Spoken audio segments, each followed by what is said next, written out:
নমস্কাৰ কলিয়াবৰ নিউজলৈ আপোনালোকক স্বাগতম গৰুবন্ধাৰ ওচৰত থকা ASEB কলনীৰ ৰাস্তাৰ অৱস্থা অৱনতি যাতায়াত ব্যৱস্থাত হ্ৰাস স্থানীয় ৰাইজে অভিযোগ উত্থাপন কৰিছে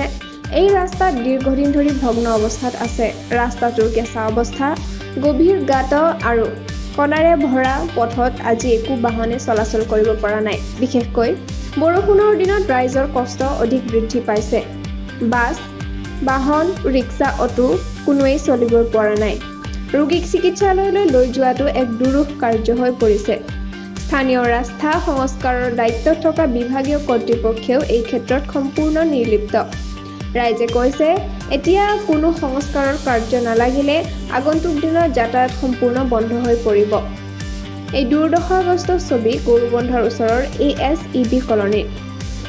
সংযুক্ত হৈ থাকক কলিয়াবৰ নিউজ চেনেলটোৰ লগত চেনেলটো লাইক কমেন্ট শ্বেয়াৰ সাবস্ক্ৰাইব কৰিবলৈ নাপাহৰিব লগতে কাষতে থকা বেল আইকনটো দবাবলৈ নাপাহৰিব ধন্যবাদ